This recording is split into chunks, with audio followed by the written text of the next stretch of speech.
François Belliot. Bonjour Monsieur Lazare. Voici votre deuxième opus sur la guerre en Syrie, quand médias et politiques instrumentalisent les massacres. Après l'analyse des petits pas de la propagande anti-syrienne de votre premier ouvrage, vous nous proposez ici l'étape supérieure de cette instrumentalisation, que vous qualifiez de grand bond, en disséquant en profondeur 3 séquences distinctes de meurtres, de massacres et d'horreurs sur le peuple syrien. L'affaire Al-Khatib, le massacre d'Oula et le massacre chimique. Sur quelle source, sur quel corpus vous vous êtes appuyé pour faire d'abord votre travail de recoupement des faits? Oui, oui, c'est peut-être important de commencer par expliquer ça, car je n'ai pas fait d'enquête sur place, pas d'enquête de terrain. Je suis un chroniqueur français de la guerre en Syrie. Alors oui, je peux préciser d'emblée que c'est une analyse non pas de la guerre en Syrie, même si fatalement je donne énormément d'éléments qui permettent d'y voir un peu plus clair, mais je pars de la couverture médiatique de la guerre en Syrie. Alors une première remarque par rapport à ça, ça ne donne pas un accès direct à ce qui se passe sur place, mais ça, comme il s'agit d'un miroir qui est constamment déformant et mensonger, on obtient indirectement un grand nombre d'informations à travers les informations dissimulées, déformées, arrangées, etc. qu'on trouve dans les grands médias. Alors à ce propos, on peut signaler, pour ceux qui seraient tentés par ce genre de recherche, qu'il existe dans les bibliothèques publiques des bases de données qu'on appelle Europress, qui permettent d'accéder à la totalité de ce qui a été produit dans les grands médias ces dernières années, avec les unes, le nom des auteurs, etc. Donc on a une base de données qui est gigantesque. Donc vos sources s'appuient sur ces informations médiatiques officielles? Oui, très largement. Quand je raconte le massacre de Oula ou le massacre chimique du 21 août 2013, toute une partie de ces synthèses sont des résumés de ce qui a été produit par les grands médias. Ça, c'est la première source d'information. La deuxième source d'information, dont je me suis peu servi dans le premier volume, ce sont les rapports produits par des équipes professionnalisées sur ces différents événements, et aussi des rapports de l'ONU, tout simplement, qui sont présentés de façon mensongère ou dissimulée, etc. Donc là, il s'agit d'aller directement dans le rapport, de le lire, et ensuite de comparer, tout simplement. D'accord. Donc à ce stade, votre travail ne souffre d'aucune contestation, ne pourrait souffrir d'aucune contestation. À moins qu'on repère dans le rapport que je fais des articles ou des rapports, des mensonges ou des omissions graves de ma part. Ça me semble... Bon, évidemment, je prêche pour ma propre paroisse, mais oui. Question des sources, je vous dis, c'est dans un cadre tout à fait défini, qui est celui d'un chroniqueur français qui analyse depuis la France ce miroir déformant et les rapports. Pouvez-vous nous rappeler brièvement ces 3 affaires? Oui. Alors ce sont 3 affaires qui sont bien réparties, si l'on peut s'exprimer ainsi, dans la crise syrienne. La première, il s'agit de l'affaire Hamza El-Khatib de mai 2011. Un jeune garçon de 13 ans qui est filmé dans un état, raconte qu'il était torturé. Alors c'est raconté dans une vidéo d'1 minute 30 où un commentateur explique avec des éléments de langage que c'est une victime du régime de Bachar, que c'est un enfant, le premier enfant de la guerre. Emballement médiatique dans la foulée, le jeune Hamza El-Khatib devient l'icône de la révolution syrienne, sur le terrain en Syrie dans les manifestations pacifiques, et en France dans les grands médias où il est présenté comme une icône. Cette affaire n'a pas beaucoup de relief à l'époque, car elle est couverte par les combats qui font rage en Libye. 1 an plus tard, 25 mai 2011, là on passe à la vitesse supérieure. Il ne s'agit plus d'un enfant, mais d'un massacre où on nous raconte que 108 personnes ont été massacrées par des sbires du régime, les Shabiha. Donc là encore, une vidéo sur YouTube, relayée par les chaînes qataries et saoudiennes, Al Arabiya, Al Jazeera, où là, alors là, on monte d'un cran dans l'horreur. On nous montre des alignements d'enfants qui ont été exécutés manifestement à bout portant. Et donc là encore, avec un commentaire, des éléments de langage. La communauté internationale doit intervenir, le régime sanguinaire de Bachar doit tomber, etc., etc. Un an plus tard, 21 août 2013, on monte encore d'un cran. Parce qu'il faut voir que ces affaires n'arrivent pas par hasard. Elles interviennent toujours à des moments politiques bien précis du déroulement de la crise, à des tournants qui permettent utilement au pays dit ami de la Syrie de diaboliser le président El-Assad. Donc là, déjà le massacre de Oula pouvait servir de casus belli. Oui. Ça a été l'occasion d'expulser tous les ambassadeurs en même temps, dans la même journée, avant même le résultat d'une enquête. Exactement. Et quand on arrive au 21 août 2013, alors là cette fois c'est extraordinaire, on a des dizaines de vidéos qui nous montreront des alignements de cadavres, ou enfin on verra, en tout cas de corps, d'enfants, beaucoup d'enfants, et aussi des gens qui savent faire dans des antennes médicales de fortune, avec des gens qui sont très mal en point. Vous parlez de l'usage de l'arme chimique. Oui, voilà. Donc de gens qui sont... on dirait en train d'agoniser, voilà, avec des symptômes évidents. Et donc là c'est l'émotion est portée à son comble. Là, c'est le massacre de Oula, mais puissance 2, puissance 3. Et là, c'est là que la tension se fait plus formidable que jamais contre les autorités syriennes. Et ça a failli entraîner vraiment à l'époque. On était à 2 doigts de... On y reviendra, sachant que l'usage de l'arme chimique... il y a eu plusieurs avertissements de la part du président Obama et même de la part de nos gouvernements pour dire que l'usage de l'arme chimique pourrait conduire à un casus belli. Oui. Alors, une remarque encore qu'on peut faire sur ce genre d'affaires, manipulées, on peut le dire d'emblée, les 2 opérations de Oula et de Larouta sont des opérations sous faux drapeau, perpétrées par des rebelles et ensuite présentées comme des exactions du régime. Dans ces affaires manipulées, on peut toujours, c'est une règle d'or, on peut toujours repérer qu'elles font partie d'une séquence. C'est-à-dire qu'elles sont préparées en amont par des petits pas, justement, et ensuite, il y a l'exploitation de l'affaire et ses conséquences, avec ce qu'on pourrait appeler des répliques, un peu comme dans un séisme.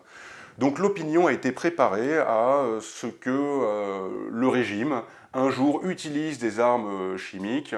C'est un discours de Barack Obama, un an auparavant, qui précise que ça constituerait un franchissement de ligne rouge et que là ce ne serait pas possible, et qu'il faudra absolument faire quelque chose. Ça avait suscité d'ailleurs d'emblée à l'époque des réactions très fermes de la Russie et de la Chine qui disaient mais c'est pas possible, là, d'emblée vous nous préparez à quelque chose, vous nous préparez une nouvelle manipulation, c'est inacceptable, etc. Et on nous parle aussi d'usage, pendant cette période d'1 an, des armes chimiques vont vraiment être utilisées en Syrie. Je rapporte le cas du village de Khan el-Assal en mars 2013. De toute façon, alors là c'est irréfutable, hein, tel que présenté, il y a les vidéos où les terroristes se filment. C'est vraiment perpétré par les rebelles. Donc à l'époque, ça n'a pas été relayé comme ça aurait dû, hein. C'est toujours binaire et manichéen. Mais les médias, en même temps, de temps en temps, saupoudraient la couverture de l'actualité syrienne en évoquant des cas d'usage d'armes chimiques. C'est-à-dire qu'au moment où, le 21 août 2013, cette affaire énorme de Larouta, le tir à l'arme chimique dans la banlieue de Damas arrive, l'opinion a été préparée avec l'idée que ça ne peut être que Bachar el-Assad et son régime qui en est l'auteur. À ce niveau-là, vous parlez même de perversité au sens psychiatrique du terme pour qualifier. Pouvez-vous être plus explicite là-dessus? Oui, alors la perversité... c'est que nous prenons de plein fouet ces malheurs et que déjà, ça doit être terrible, mais c'est l'instrumentalisation qui pose vraiment un problème, c'est ça? Il y a les deux. Les deux qui font ensemble et qui fait que c'est monstrueux. Alors, il y a déjà le massacre en lui-même. Hein. Moi aussi, j'ai été ému, j'ai été retourné par ces images. Précision, je les ai toutes vues, notamment celle du massacre chimique. Moi aussi, j'ai été ému, j'en ai été, je peux même dire, transformé. Depuis, je suis incapable de regarder au quotidien, c'est pas une mauvaise chose au passage, la télévision ou écouter des émissions de radio, etc. Donc, il y a cette horreur factuelle, des images horribles, insoutenables, mais aussi le mensonge qui l'accompagne. C'est-à-dire qu'on va chauffer à blanc les masses ensuite, les foules, pour les inciter à la haine contre les mauvais responsables. Oui.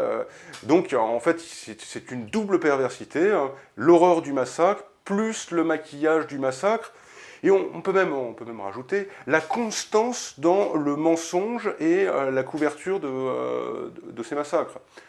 Pour prendre un seul exemple, alors on ne parle plus du tout du massacre d'Oula, parce qu'il y a tellement d'événements qui se sont empilés qu'on ne conserve plus que les spectaculaires. Pour prendre le massacre chimique, j'en parlais, il y a toutes sortes de documents qui ont été produits pour infirmer le récit officiel, mais 3 ans après, vous trouvez toujours dans les grands médias des gens pour dire Bachar el-Assad, qui avait utilisé de l'arme chimique contre ces populations, c'est-à-dire des phrases affirmatives, à l'indicatif, qui donnent à penser au grand public qui recevra ces informations des dizaines et des dizaines de fois de suite, ça ne peut qu'être vrai. Évidemment, c'est l'inverse. Mais le menteur, alors perversité, horreur du massacre, mensonge sur le massacre, et ensuite constance dans le mensonge, des dizaines et des dizaines de reprises par la suite. Quand même, là où on peut les comprendre, c'est que s'ils continuent à mentir, c'est que si jamais ils disaient bon, excusez-moi, enfin ils diront pas ça, excusez-moi, mais je me suis trompé, c'est une grosse erreur, etc. Ça remettrait forcément en cause tout leur rôle pendant cette guerre.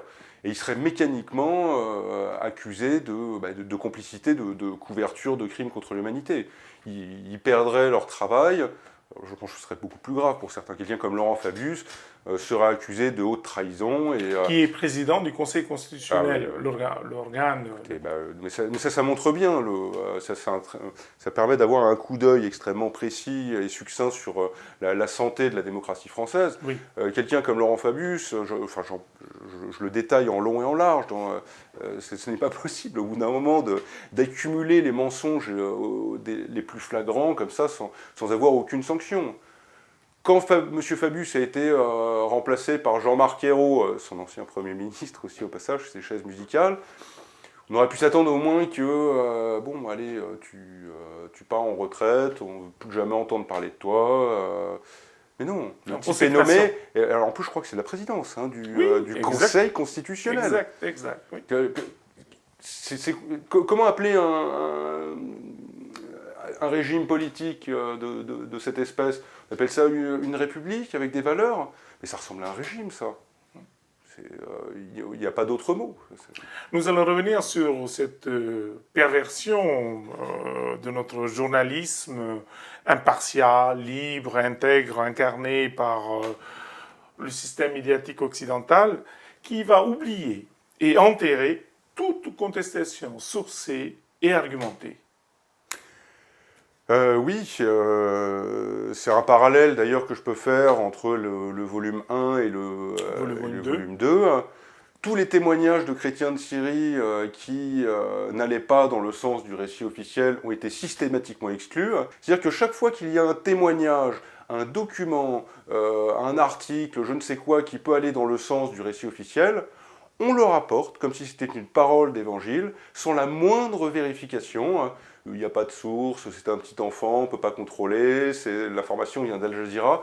Aucun contrôle. N'importe quelle information, aussi truquée, trafiquée, faible, maladroite soit-elle, là tout de suite on la met en exergue, ça va servir, ça va faire les gros titres, etc.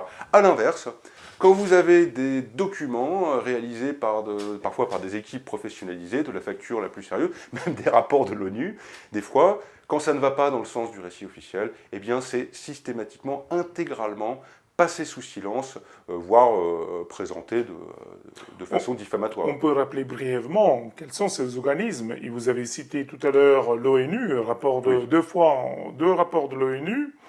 Nous avons le rapport du MIT et de Oui, Massachusetts. alors il faut distinguer, là, comme vous dites, les deux rapports de l'ONU. Il y a un rapport de l'ONU pour le massacre de Oula et un rapport de l'ONU pour l'usage d'armes chimiques. Les deux lézardent fortement la version officielle. Ce qui est remarquable dans l'affaire du tir à l'arme chimique, c'est que nous n'avons pas un seul document. Alors les gens parlent toujours du rapport du MIT, mais du 14 janvier 2013, Oui. qui est une étude balistique de la constitution des roquettes, on ne va pas entrer dans ces détails, qui explique que vu les points d'impact, ça ne peut avoir été tiré que depuis des zones qui sont Contrôlées des par zones les rebelles. C'est un rapport qui a été totalement ignoré à l'époque. Mais il y en a d'autres qui sont tout aussi convaincants. Vous avez le rapport de l'ICE-Teams, par exemple, du 11 septembre 2013, qui est une analyse des alignements de cadavres, qui montre leur incohérence, qu'il y a eu des manipulations, des déplacements, des positionnements artificiels. On a joué avec les corps, quoi. Ah, c'est ça. Oui. C'est terrible. C'est un peu comme du Tetris, hein. On le voit, il faut que ça colle là, c'est un enfant qui fait 50 cm, là, il y en a un de 80. Et ça paraît étonnant, mais c'est ça. C'est pour obtenir les alignements les plus spectaculaires. Vous avez le rapport de l'ONU, tout simplement, donc on avait du dit 18 décembre 2013, voilà, oui. donc qui conclut que des armes chimiques ont bien été utilisées en Syrie, mais les seuls dossiers qui ont été considérés comme recevables sont ceux qui étaient présentés par les autorités syriennes, et dans le cadre de ces attaques, des soldats syriens ont été touchés. Vous avez ça dans le rapport de l'ONU. Tous les dossiers présentés par la Grande-Bretagne, les États-Unis, la France sont considérés comme irrecevables. Intéressant. Ces rapports en plus sont disponibles sur Internet. C'est pas comme s'ils étaient dans un coffre fermé à double tour, inaccessible.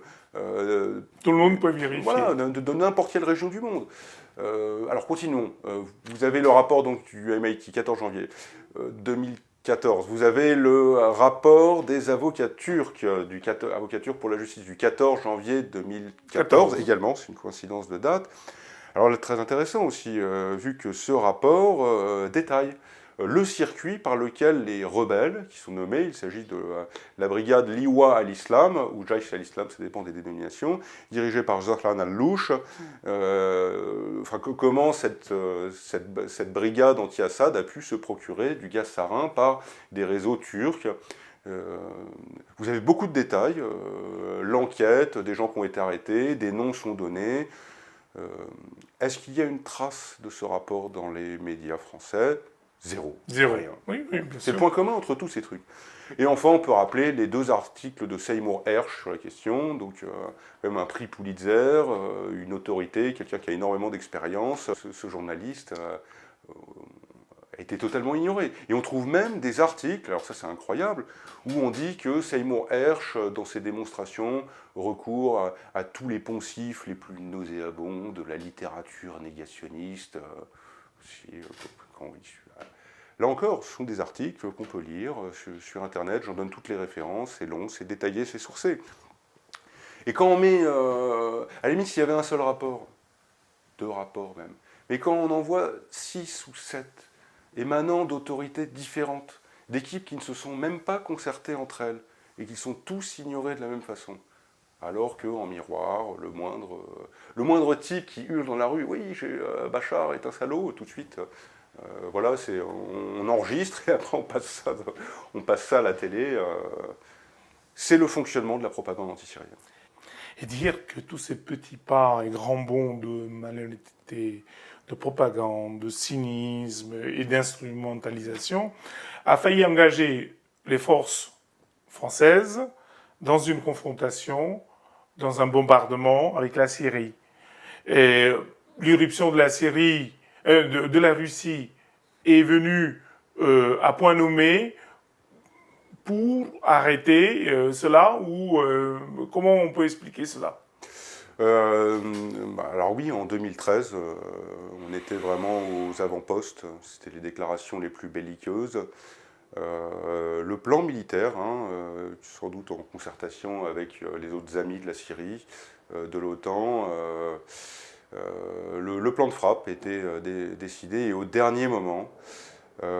Alors l'intervention de la Russie, donc c'est l'indéfectible allié russe depuis le début des événements, c'est mal documenté parce que, enfin franchement, même en ayant creusé, on trouve peu de.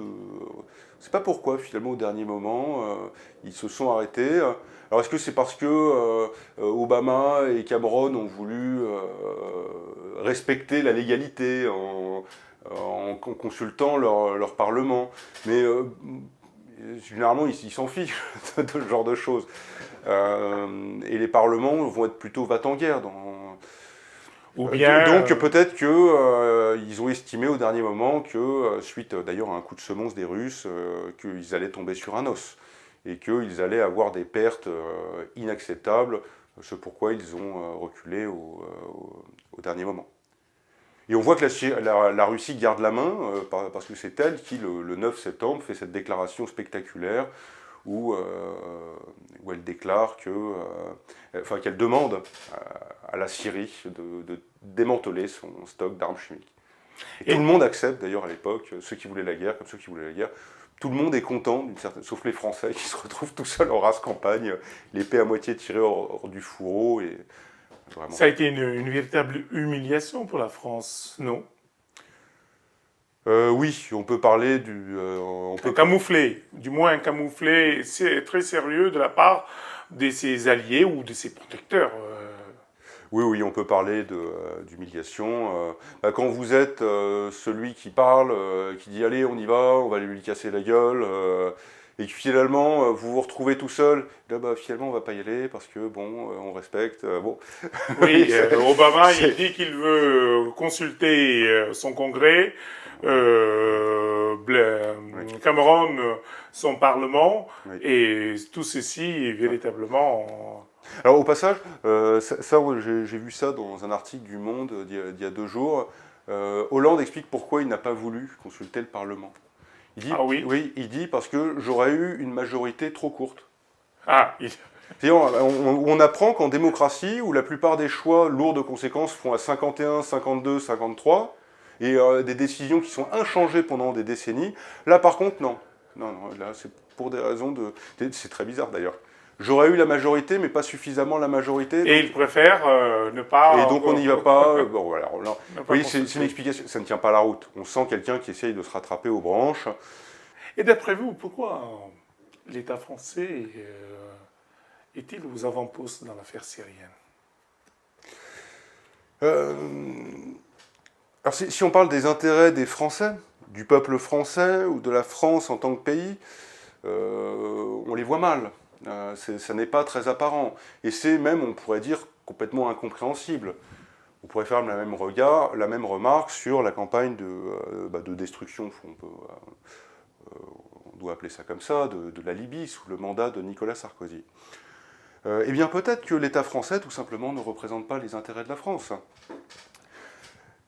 Il y a 3 réseaux de pouvoir que l'on peut nommer.